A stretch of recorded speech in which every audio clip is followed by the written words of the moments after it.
Hi, I am Santosh Kumar, faculty in chemistry from Srikakulam. ఈరోజు మనం NTPC and all competitive గురించి అందులో వచ్చే బిట్స్ గురించి ఒకసారి అనాలిసిస్ చేద్దాం. మిల్క్ ఆఫ్ మెగ్నీసియా రసాయనికంగా దాన్ని ఏమంటారు? ఫస్ట్ బిట్ అండి, ఒకసారి మాట్లాడదాం. మిల్క్ ఆఫ్ మెగ్నీసియా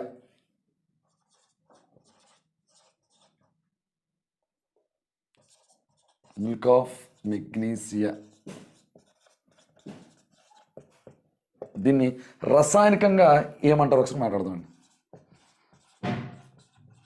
రసాయనికంగా దీన్ని ఏమని పిలుస్తారు? First of all option A magnesium carbonate అండి. B sodium bicarbonate.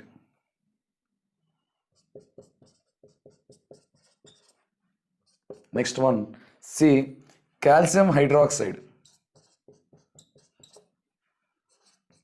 డి మనకి మెగ్నీషియం హైడ్రాక్సైడ్.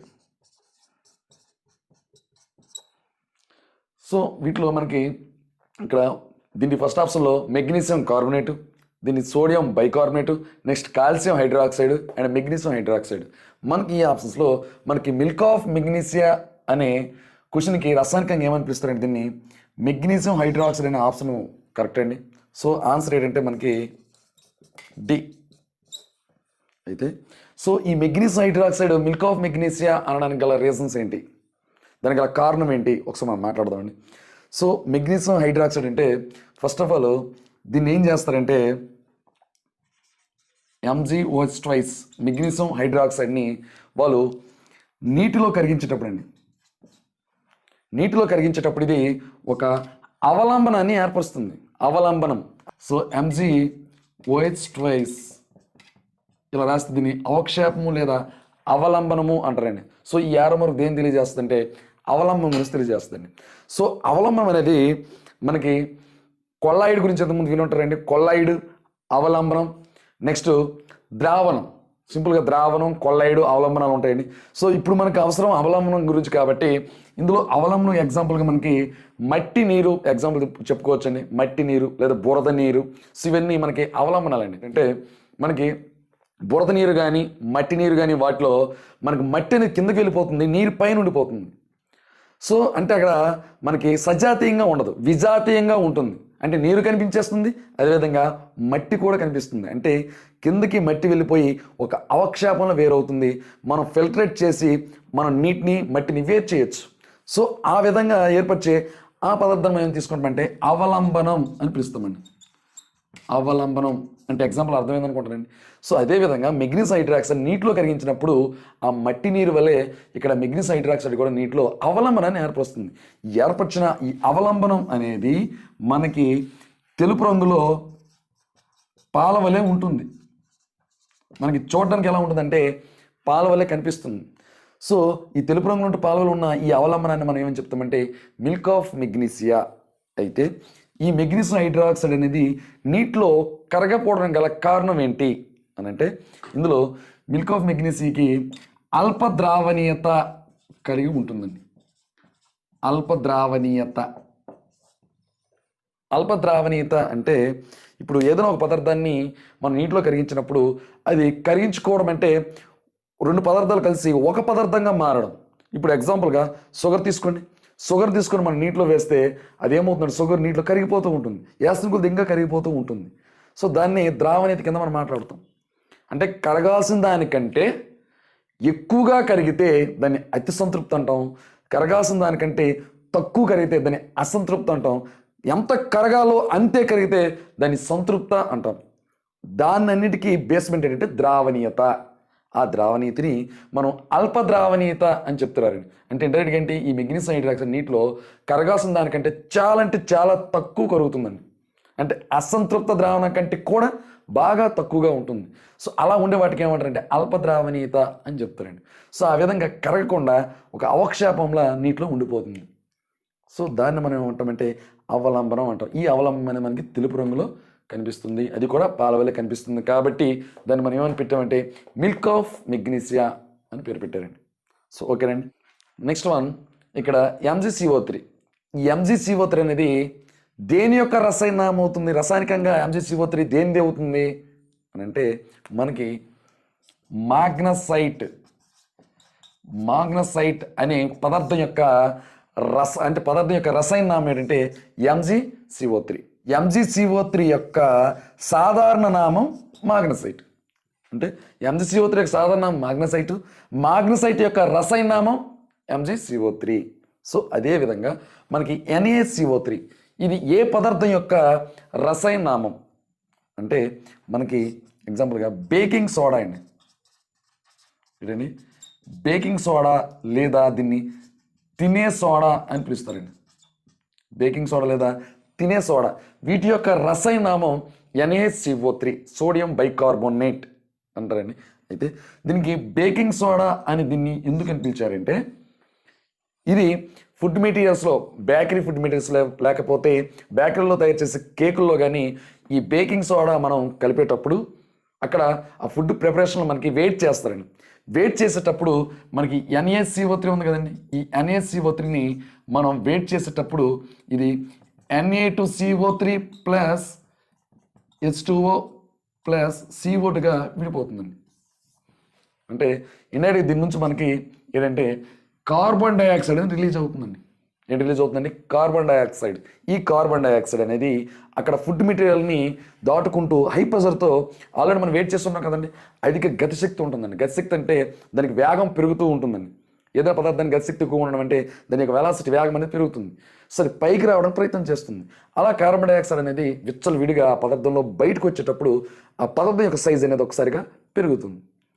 సో ఆ విధంగా మనం ఫుడ్ మెటీరియల్స్లో బేకరీ ఫుడ్ మెటీరియల్స్లో ఎక్కువగా మనం బేకింగ్ సోడాని కలపడానికి గల రీజన్ అదండి. ఓకేనండి. సో నెక్స్ట్ వన్ మనకి కాల్షియం హైడ్రాక్సైడ్. దీని గురించి మాట్లాడితే ఈ కాల్షియం హైడ్రాక్సైడ్ అనేది ఏ పదార్థం యొక్క రసాయనామం అని అంటే మనకి తడి సున్నం అండి. ఏంటండి తడి సున్నం యొక్క రసాయనామం ఏంటంటే కాల్షియం హైడ్రాక్సైడ్ లేదా దీని యొక్క సాంకేతిక ఫార్ములా అని కూడా అడగొచ్చండి. ఇవన్నీ వీటి యొక్క సాంకేతిక ఫార్ములాలు ఏంటి అని కూడా అడగడానికి అవకాశాలు ఉంటాయండి. ఇదే తడి సున్నం గుండా మనం కార్బన్ డైఆక్సైడ్ ఇక్కడ ఏర్పడిన కార్బన్ డైఆక్సైడ్ కానీ పంపిస్తే మనకి కాల్షియం కార్బోనేట్ అనే పదార్థం ఏర్పడుతుందండి. కాల్షియం కార్బోనేట్ అనే పదార్థం అనేది ఏర్పడుతుంది.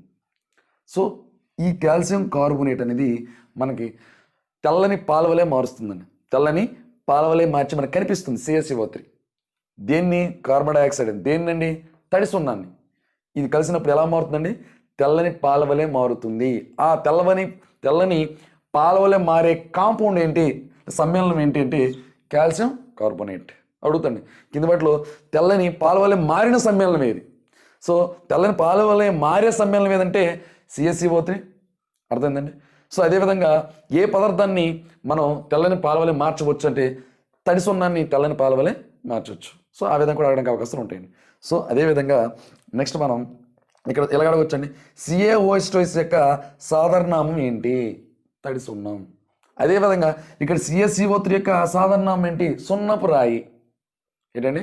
సున్నపు రాయి అని పిలుస్తారండి దీన్ని. సున్నపు రాయి. సో సున్నపు రాయి యొక్క రసాయనామం కాల్షియం కార్బోనేట్. సో ఆ విధంగా లింకేజ్గా అడుగుతూ వాడు ఎదుటైనా బిట్టాడడానికి అవకాశాలు అనేవి ఉంటాయండి. సో నెక్స్ట్ వన్ మనం మెగ్నీషియం హైడ్రాక్సైడ్ గురించి ఆల్రెడీ మాట్లాడేసాము. సో క్వశ్చన్ ఏంటంటే పాలను బయట ఉంచేటప్పుడు అది కొంత సమయం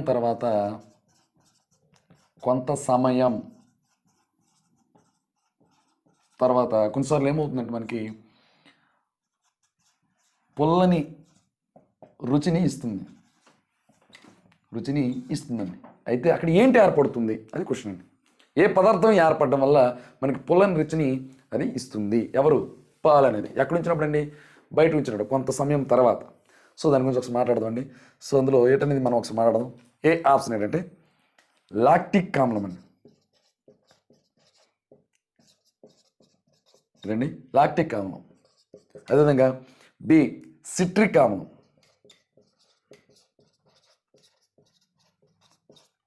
ఆప్షన్ సి ఎస్టిక్ ఆమ్లం. అదేవిధంగా ఆప్షన్ డి కార్బోనిక్ ఆమ్లం. ఒకసారి మాట్లాడదాం. మనకి ఈ పాలను బయట ఉంచినప్పుడు కొంత సమయం తర్వాత పుల్లని రుచినిచ్చే ఆ సమ్మేళనం ఏటి ఏర్పడుతుందంటే మనకి లాక్టిక్ ఆమ్లం. ఆప్షన్ ఏ ఆన్సర్ ఏంటండి? Option A. అయితే ఆప్షన్ ఏ అని చెప్పడానికి రీజన్ ఏంటి ఒకసారి మనం మాట్లాడదాం. ఇందులో లాక్టిక్ ఆమ్లంలో ఇది ఏర్పడడానికి గల రీజన్ ఏంటంటే మనకి పాలలో ఉండే చక్కెర ఏంటంటే లాక్టోజ్ అని. ఏంటండి? పాలలో ఉండే చక్కెర ఏంటండి? లాక్టోజ్. అంటే మనకి ఇది దీని మీద కూడా అడగచ్చండి. సో పాలను బయట ఉంచినప్పుడు మనకి పుల్లని రుచినిస్తుంది ఆ సమ్మేళనం ఏంటి అంటే లాక్టిక్ ఆమ్లం అండి. అదే పాలలో ఉండే చక్కెర ఏది అని కూడా అడగడానికి అవకాశాలు ఉంటాయండి. పాలలో ఉండే చక్కెర ఏంటండి? లాక్టోజ్. సో ఈ లాక్టోజే మనకి లాక్టోబాసిల్లస్ అనే బ్యాక్టీరియా ద్వారా మనకి లాక్టోజ్ అనేది లాక్టిక్ ఆమ్లంగా మారుతుందండి కొంత సమయం తర్వాత. సో ఈ ఏర్పడిన లాక్టిక్ ఆమ్లం అనేది మనకి పుల్లని రుచిని ఇస్తుంది. అందుకే అంటే ఇండైరెక్ట్గా మనకి అడిగి ఈ రూపాయి బిట్ ఎలా అడుగుతారంటే మనకి పాలను బయట ఉంచినప్పుడు అది పుల్లని రుచిని ఇస్తుంది. అది ఏ పదార్థం ఏర్పడుతుందంటే మనం ఇప్పుడు చెప్పుకున్నాం లాక్టిక్ ఆమ్లం. ఈ లాక్టిక్ ఆమ్లం అనేది ఏ పదార్థం నుండి ఏర్పడవచ్చు అంటే లాక్టోజ్ నుండి ఏర్పడవచ్చు. అదేవిధంగా లాక్టోజ్ని లాక్టిక్ ఆమ్లంగా మార్చే బ్యాక్టీరియా పేరు ఏంటి అంటే లాక్టోబాసిల్లస్.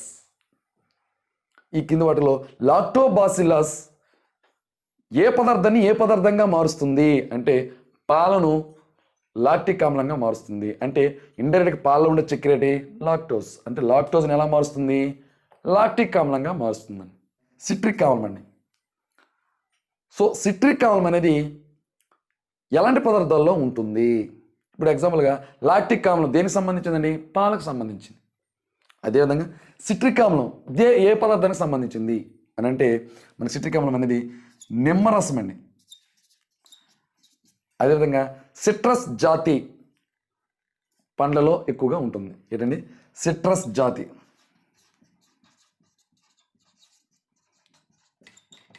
పండ్లలో మనకి ఎక్కువగా ఉండేదంటే సిట్రిక్ ఆమ్లం. అర్థమైందండి? సో అదేవిధంగా పాలలో ఉండే ఆమ్లం ఏంటండి? లాక్టిక్ ఆమ్లం. ఇదే లాక్టిక్ ఆమ్లం మనకి చెమటలో ఉండే ఆమ్లం ఏంటి అంటే లాక్టిక్ ఆమ్లం అండి. చెమటలో ఉండే ఆమ్లం. సో అదేవిధంగా కూడా అడగొచ్చాడు దీనిపైన లాక్టిక్ ఆమ్లం గురించి. చెమటలో ఉండే ఆమ్లం లాక్టిక్ ఆమ్లమే. పాలలో ఉండే ఆమ్లం ఏంటండి? లాక్టిక్ ఆమ్లమే. సో నెక్స్ట్ నిమ్మరసం సిట్రస్ జాతి పండ్లలో కూడా మనకు ఉండేది సిట్రిక్ ఆమ్లం. సో నెక్స్ట్ వన్ మనకి ఎస్టిక్ ఆమ్లం గురించి ఒకసారి మాట్లాడదాం. సో ఎస్టిక్ ఆమ్లం గురించి మాట్లాడేటప్పుడు ఈ ఎస్టిక్ ఆమ్లం అనేది ఎలా అని పిలుస్తారంటే వెనిగర్. వాడు అడుగుతాండి వెనిగర్లో ఉండే ఆమ్లం ఏంటి అంటే మనకి ఎస్టిక్ ఆమ్లం అండి. సో వెనిగర్ అనేది మనకి పుల్లని ద్రాక్ష నుండి వస్తుందండి. పుల్లని ద్రాక్ష నుండి వస్తుంది. కుళ్ళిపోయిన ద్రాక్ష, పుల్లని ద్రాక్ష నుండి మనకి వెనిగర్ అనేది వస్తుందండి. అర్థమైంది? సో ఈ వెనిగర్కి అడుగుతారండి ఎస్టిక్ ఆమ్లంకి ఇంకో పేరేంటి? వెనిగర్. వెనిగర్ అనగా ఎస్టిక్ ఆమ్లం. వెనిగర్ అనగా ఎస్టిక్ ఆమ్లం. ఎస్టిక్ ఆమ్లం ఇంకో పేరేంటి? వెనిగర్ అని అర్థం. సో ఈ వెనిగర్ అనేది మనకి ఆహార పదార్థాల్లో అక్కడ రుచి కోసం వెనిగర్ అనేది వేయడానికి అవకాశాలు ఎక్కువగా ఉన్నాయండి. సో నెక్స్ట్ వన్ కార్బోనిక్ ఆమ్లం. ఈ కార్బోనిక్ ఆమ్లం అనేది ఎందులో ఉంటుంది అంటే మనకి శీతల పానీయాల్లో ఉంటుందండి. ఎక్కడ ఉంటుందండి? శీతల పానీయాల్లో. అంటే మనకి ఎగ్జాంపుల్ సింపుల్గా మన లాంగ్వేజ్లో మనం మాట్లాడితే అఫీషియల్గా కూల్ డ్రింక్స్ ఏంటండి? కూల్ డ్రింక్స్ అని మాట్లాడతాం. సో ఈ శీతల పానీయాల్లో మనకేముంటుందండి? కార్బోనిక్ ఆమ్లం. అయితే ఈ శీతల పానీయాల్లో కార్బోనిక్ ఆమ్లం వాడడానికి గల రీజన్ ఏంటంటే ఇందులో మనకి H2CO3 ఇది కార్బోనిక్ ఆమ్లం యొక్క రసాయనామం అండి. సో ఇందులో మనకి ఇది కానీ వియోగం చెందితే ఎవరండి? H2CO3 వియోగం చెందితే మనకి H2O + CO2 అడుగుతారండి. కార్బోనిక్ ఆమ్లం వియోగం చెందినప్పుడు విడుదలయ్యే వాయువు కార్బన్ డైఆక్సైడ్. మనం క్యాప్ తీసిన వెంటనే మూత తీసిన వెంటనే అక్కడ నుంచి మనకు బుస్ అని వచ్చేస్తుందండి బయట కార్బన్ డైఆక్సైడ్. ఎందుకు వస్తుందండి? మనం క్యాప్ తీసినప్పుడు అక్కడ డ్రింక్ అనేది ఎందుకంటే పొంగుతుంది అంటే మనకి కార్బన్ డైఆక్సైడ్ అనేది ఆ శీతల పానీయాల్లో అధిక పీడనంతో ఉంటుందండి. ఎక్కడ ఉంటుందండి? అధిక పీడనంతో. చుట్టూ ఉండే కార్బన్ డైఆక్సైడ్ అనేది ఈ CO2 అంటే డ్రింక్తో కంపేర్ చేస్తే చుట్టూ ఉన్న వాతావరణంలో కార్బన్ డైఆక్సైడ్ అనేది అల్పపీడనంతో ఉంటుందండి. సో ఎప్పుడు కూడా వాయువు అనేది అధిక పీడనం నుంచి అల్పపీడనానికి వస్తుందండి. సో వెంటనే మనం మూత తీసిన వెంటనే కార్బన్ డైఆక్సైడ్ అనేది అధిక పీడనంలో ఉన్న కార్బన్ డైఆక్సైడ్ అనేది ఒకేసారి బయటకు వస్తుందండి. దానివల్ల ఏమవుతుందండి? డ్రింక్ అనేది బయటికి పొంగిపోతుంది. ఎందుకంటే మనకి H2CO3 అనేది అన్స్టేబుల్ కాంపౌండ్, అస్థిరత్వ సమ్మేళనం. సో అది స్థిరత్వం సంపాదించాలంటే మనకి కార్బన్ డైఆక్సైడ్ బయటికి రిలీజ్ చేయాలి. అర్థమైందండి? సో ఆ విధంగా మన కార్బన్ డైఆక్సైడ్ని అక్కడ కార్బోనిక్ ఆమ్లంగా మార్చి దాన్ని శీతల పానీయాల్లో దాన్ని వాడుతారండి. ఓకేనండి. అయితే వీటి యొక్క pH విలువ NTPCకి ఇంతకుముందు అడిగాడండి. NTPCకి ఏంటండి? నిమ్మరసం యొక్క pH విలువ ఎంత? సో ఆ విధంగా ఈ 4 అడగడానికి అవకాశాలు ఉంటాయండి. సో అదేవిధంగా మనకి లాక్టిక్ ఆమ్లం యొక్క pH విలువ మనకి 2.4 అండి, నియర్లీ 2.5 2.4 ఉంటుందండి pH విలువ. అదేవిధంగా మనకి నిమ్మరసం pH విలువ మనకి 2 to 3 ఉంటుందండి. ఎంత ఉంటుందండి? 2 to 3. అదేవిధంగా ఎసిటిక్ ఆమ్లం వెనిగర్, ఇండైరెక్ట్గా వెనిగర్ ఎసిటిక్ ఆమ్లం యొక్క pH విలువ 3 అండి, pH = 3. అదేవిధంగా కార్బోనిక్ ఆమ్లం శీతల పానీయాలు వాటి యొక్క pH విలువ మనకి 5.5 అండి, 5.5. సో ఈ విధంగా మనం కంప్లీట్ ఇన్ఫర్మేషన్ అనేది ప్రతి ఆప్షన్ కూడా మనం ఇవ్వడానికి అవకాశం ఉంటుందండి.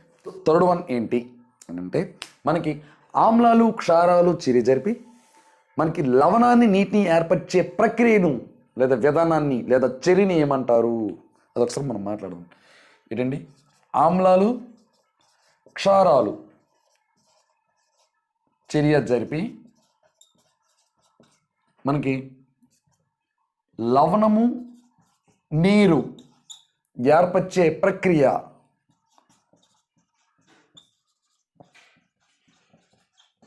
ఏంటి అని అడుగుతారండి. సో దానికోసం ఏం చేస్తామంటే first of all option A తటస్థీకరణం. ఏంటండి? తటస్థీకరణం. సెకండ్ వన్ విద్యుత్ విశ్లేషణ. ఏంటండి? విద్యుత్ విశ్లేషణ. థర్డ్ వన్ స్వేదనం. ఏంటంటే థర్డ్ వన్ స్వేదనం. ఫోర్త్ వన్ డి ఆప్షన్ మనకి జల విశ్లేషణ. సో ఫస్ట్ ఆల్ ఏంటండి? తటస్థీకరణం, విద్యుత్ విశ్లేషణ, స్వేదనం అండ్ జల విశ్లేషణ. వాటిలో మనకి ఆప్షన్ ఏంటంటే మనకి తటస్థీకరణం. ఏంటంటారండి? తటస్థీకరణం అంటే ఆమ్లాలు క్షారాలు చర్య జరిపి లవణము నీరు ఏర్పరిచే చర్యను ఏమంటారు? తటస్థీకరణం. లేదా తటస్థీకరణం చర్యలో కింద వాటిలో ఏ పదార్థాలు పాల్గొంటాయి? ఆమ్లాలు క్షారాలు. అర్థమైంది? సో దానికోసం మనం ఎగ్జాంపుల్గా మనం మాట్లాడుకుంటే ఇక్కడ ఆమ్లాలు HCl అండి, ప్లస్ మనం క్షారంగా మనం NaOH తీసుకుందామండి. దీన్ని హైడ్రోక్లోరిక్ ఆమ్లం అంటారండి. దీన్ని మనం సోడియం హైడ్రాక్సైడ్ అని పిలుస్తారండి. సో దీనికి ఆప్షన్గా ఏమంటారంటే NaCl ప్లస్ H2O. ఇది లవణం అండి, ఇది నీరండి. ఇది లవణం, ఇది నీరండి. ఓకేనండి. సో ఈ విధంగా ఏర్పరిచే చర్యని ఏమంటారండి? ఆమ్లము క్షారం చర్య జరిపి లవణము నీటిని ఏర్పరిచే చర్యని మనం తటస్థీకరణ చర్య అని పిలుస్తారండి. సో ఇప్పుడు కూడా మనకి తటస్థీకరణ చర్యలో మనకి ఉష్ణం అనేది వెలువడుతుందండి. ఉష్ణం అనేది వెలువడుతుంది కాబట్టి దీన్ని ఉష్ణ మోచక చర్య అని పిలుస్తారండి. తటస్థీకరణ చర్యని ఏమని పిలుస్తారండి? ఉష్ణ మోచక చర్య. ఉష్ణాన్ని వెలువడే చర్యలు ఏమంటారు? ఉష్ణ మోచక చర్య అని పిలుస్తారండి. సో నెక్స్ట్ వన్ విద్యుత్ విశ్లేషణ. విద్యుత్ విశ్లేషణ అంటే ఏంటి అంటే మనకి విద్యుత్ శక్తిని ఉపయోగించి రసాయన శక్తిగా మార్చే ప్రక్రియ.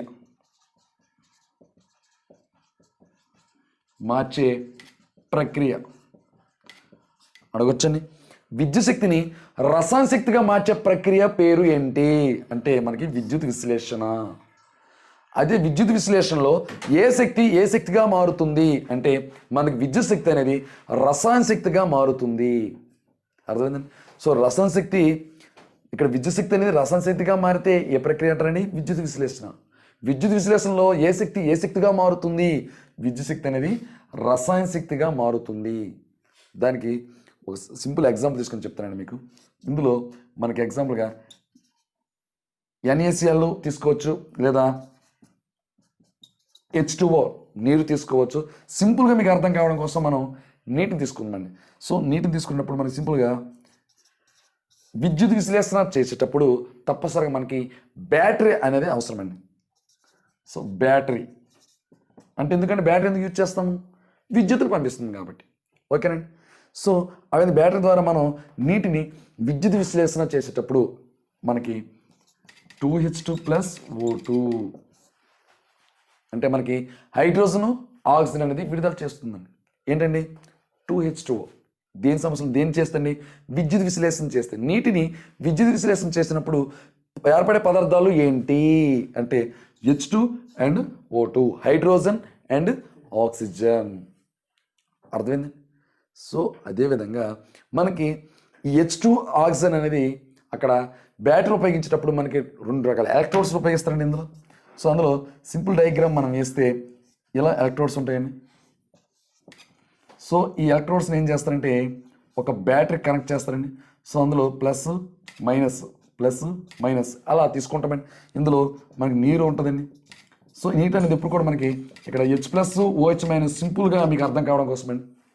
సో ఇందులో మనకి ఏం చేస్తుందంటే ఆక్సిజన్ అనేది మనకి అంటే యానోడ్ వద్ద ఏర్పడుతుందండి. మనకి H+ అనేది H2గా మనకి క్యాథోడ్ వద్ద ఏర్పడుతుందండి. ఓకేనండి? సో ఇప్పుడు దీని గురించి ఎందుకు మాట్లాడుతున్నామంటే ఇక్కడ నీటి విద్యుత్ విశ్లేషణ చేసినప్పుడు మనకి హైడ్రోజన్ ఆక్సిజన్ వాయువులు విడిపడతాయి కదండి. సో అయితే ఏర్పడిన హైడ్రోజన్ వాయువు కింద వాటిలో దేని వద్ద ఏర్పడుతుంది, ఏ ఎలక్ట్రోడ్ వద్ద ఏర్పడుతుంది అని అడగడానికి అవకాశాలు ఉంటాయండి. సో హైడ్రోజన్ అనేది మనకి క్యాథోడ్ వద్ద ఏర్పడుతుంది. అదేవిధంగా ఆక్సిజన్ దేని వద్ద ఏర్పడుతుంది అంటే ఆనోడ్ వద్ద ఏర్పడుతుంది. అంటే ఇండైరెక్ట్గా మనం తీసుకున్న పాత పదార్థం అనేది 2 కొత్త పదార్థాలుగా ఏర్పడాయండి. అంటే మనం విద్యుత్ శక్తిని ఉపయోగించి అక్కడ పాత పదార్థాన్ని కొత్త పదార్థాలుగా అంటే రసాయన శక్తిగా మనం మార్చాం. దాన్ని మనం ఏమంటామంటే విద్యుత్ విశ్లేషణ అని పిలుస్తారండి. సో నెక్స్ట్ వన్ మనకి స్వేదనం అంటే ఏంటి అని అంటే ఏవైనా మనకి మిశ్రమ ద్రవయుగ్మాలు ఉంటాయండి. అంటే ఏమైనా 2 పదార్థాలు కలిసి ఉండేటప్పుడు అంటే ఒకదానితో ఒకటి అది కలిసిపోయినప్పుడు వాటిని మనం వేరు చేయడం ఎలా అంటే మనం స్వేదనం అనే ప్రక్రియ ద్వారా వేరు చేస్తామండి. స్వేదనం అంటే ఏం చేస్తామంటే ఆ మిశ్రమాన్ని ఆ మిశ్రణీయ ద్రవాల్ని ఎగ్జాంపుల్గా నీరు ఆల్కహాల్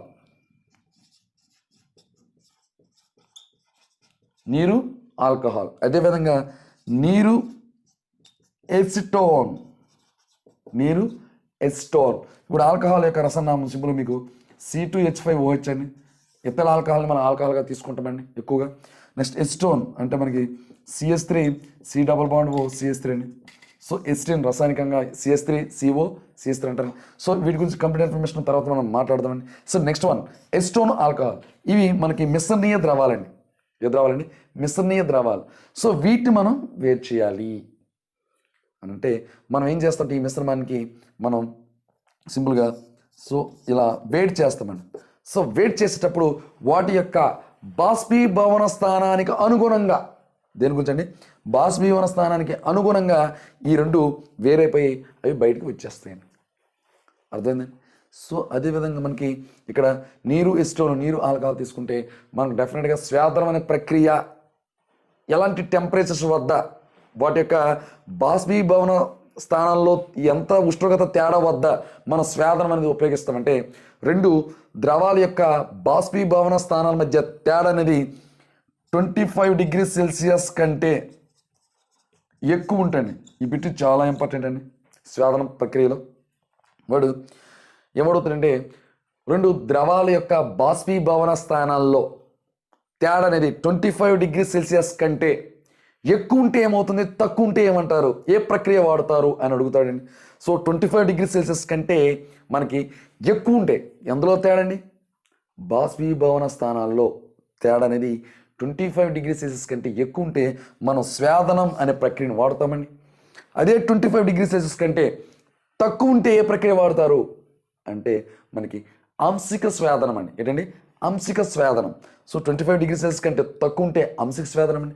సో ఈ అంశిక స్వేదనం అనే ప్రక్రియని మనం పెట్రోలియం లేదా ముడి పదార్థం నుండి మనం పెట్రోల్ని, డీజిల్ని, గ్యాసుల్ని, లేకపోతే కిరోసిన్ని, చార్కోల్ని, కోల్తార్ని, సో ఇలాంటి పదార్థాలని మనం వేరు చేయడానికి మనం అంశిక స్వేదన ప్రక్రియ వాడతామండి. ఇక్కడ మనకు ప్రజెంట్ అవసరం లేదండి, సో తర్వాత మాట్లాడదు.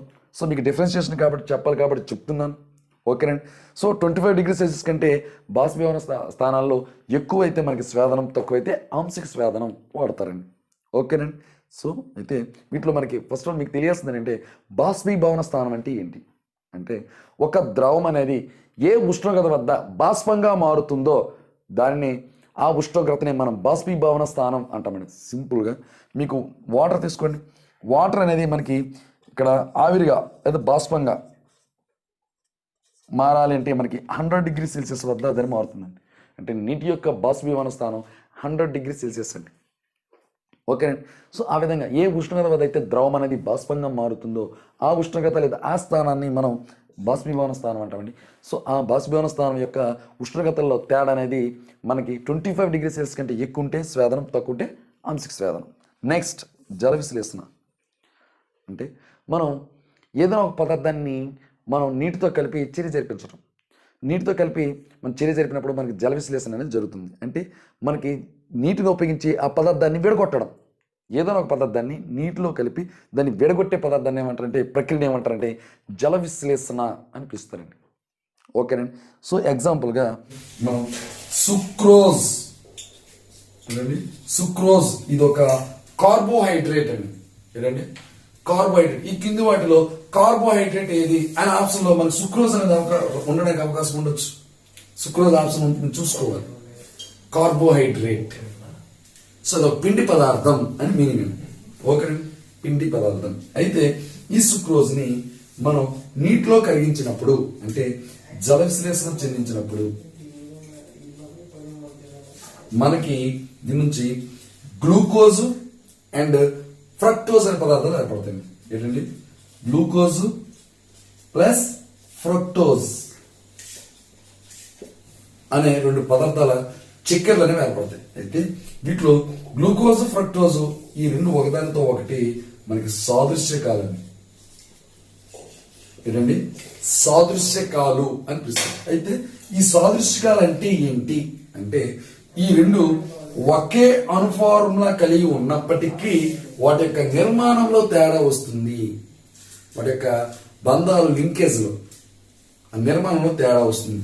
సో ఆ నిర్మాణంలో తేడా ముందు ఫస్ట్ ఆఫ్ ఆల్ ఫార్ములా అంటే C6H12O6. ఈ ఫార్ములాని గ్లూకోజ్ అదే ఫార్ములా అవుతుందండి. అదేవిధంగా ఫ్రక్టోజ్ కూడా అదే ఫార్ములా అవుతుంది. సో అణు ఫార్ములా ఒక్కటే కానీ వాటి యొక్క నిర్మాణంలో తేడా అనేది రావడానికి మనం ఏంటంటే ఆ సమ్మేళనాన్ని మనం సాదృశ్యకాలు అంటారు. ఆ దృగ్విషయాన్ని మనం సాదృశ్యం అని పిలుస్తాం. ఆ దృగ్విషయం ఏమని పిలుస్తారండి? సాదృశ్యం అని పిలుస్తారు. అయితే వీటిలో మనకి దీన్ని C6H12O6, దీన్ని C6H12O6 అని. అయితే వీటి యొక్క మెయిన్ డిఫరెన్షియేషన్ ఏంటంటే మనకి గ్లూకోజ్ లో ఆల్డిహైడ్ ఏంటండి? ఆల్డిహైడ్ అనే ప్రమేయ సమూహం ఉంటుందండి. అదేవిధంగా మన ఫ్రక్టోజ్ లో మనకి కీటోన్ అనే ప్రమేయ సమూహం ఉంటుంది. ఫ్రక్టోజ్ ఉండే ప్రమేయ సమూహం ఏంటండి? కీటోన్. గ్లూకోజ్ లో ఉండే ప్రమేయ సమూహం ఏంటండి? ఆల్డిహైడ్. సో ఈ రెండు ఆర్గానిక్ ప్రమేయ సమూహాలండి. ఒక ప్రమేయ సమూహం అంటే ఆ ప్రమేయ సమూహం అనేది ఏ సమ్మేళనం ఉంటుందో ఆ పదార్థం లేదా సమ్మేళనం యొక్క ధర్మాలన్నీ కూడా ఆ ప్రమేయ సమూహం మాటే వింటాయి. అది ప్రమేయ సమూహం యొక్క వర్క్. అంటే అది ఏ ధర్మాలు కలిగి ఉంటే ఆ సమ్మేళనం మొత్తం అదే ధర్మం. ఇప్పుడు ఎగ్జాంపుల్ ఆమ్లం రుచికి ఎలా ఉంటుందండి? పుల్లగా ఉంటుంది. అంటే ఆ సమ్మేళనం మొత్తం సంబంధించి మనకి పుల్లగా ఉంటుంది, ఆ పదార్థం మొత్తం పుల్లగా ఉంటుంది అని మీనింగ్ అండి. సో అది దాన్ని మనం ప్రమేయ సమూహం అంటామండి. ఆ విధంగా మనకి గ్లూకోజ్ ఉండే ప్రమేయ సమూహం ఏంటండి? ఆల్డిహైడ్. అదేవిధంగా ఫ్రక్టోజ్ ఉండే ప్రమేయ సమూహం ఏంటండి? కీటోన్. ఓకే. సో అయితే ఈ రెండిట్లో మనకి ఈ C6H12O6 ఫ్రక్టోజ్ కూడా C6H12O6 ఈ రెండు ఫార్ముల ద్వారా మనం ఏమైనా ఉపయోగపడొచ్చా అంటే మనకి సుక్రోజ్ ఫార్ములా కూడా అనడానికి అవకాశాలు ఉంటాయి. ఏంటంటే సుక్రోజ్ ఫార్ములా. ఇప్పుడు ఎగ్జాంపుల్ గా సుక్రోజ్ ఫార్ములా అంటే మనకి గ్లూకోజ్ కానీ ఫ్రక్టోజ్ కానీ ఫార్ములా C6H12O6 అన్నాం కదండి. సో ఇది 2 టైమ్స్ రాసుకోండి ఎగ్జాంపుల్ గా. రెండు కాబట్టి ఒకటే కాబట్టి ఫార్ములా 2 టైమ్స్ రాసుకున్నారండి. సో వీటికి మనం సింపుల్ గా ఇక్కడ 2x6 గా మనం C12 అండి. అదేవిధంగా 2x12 గా మనం H24, అదేవిధంగా 2x6 గా మనకి O12 అండి. అయితే వీటిలో మనకి సుక్రోజ్ ఫార్మ్ ఇదేనా అంటే మనం సుక్రోజ్ ఏం చేస్తామండి, జల విశ్లేషణ చెందించాం. అంటే ఇండైరెక్ట్ ఏం చేస్తాము, H2O కలిపామండి. సో కలిపిన H2Oని ఈ రెండు యాడ్ చేసేటప్పుడు దాని నుంచి H2O ఏం చేస్తారండి, తీసేయండి. మనకి సింపుల్ గా మనకి సుక్రోజ్ ఫార్మ్ అనేది వచ్చేస్తుంది. సో అంటే ఇప్పుడు ఏం చేయాలండి, సింపుల్ దీని నుంచి H2O రిమూవ్ చేయండి. అంటే C12 మారదండి. H24 లో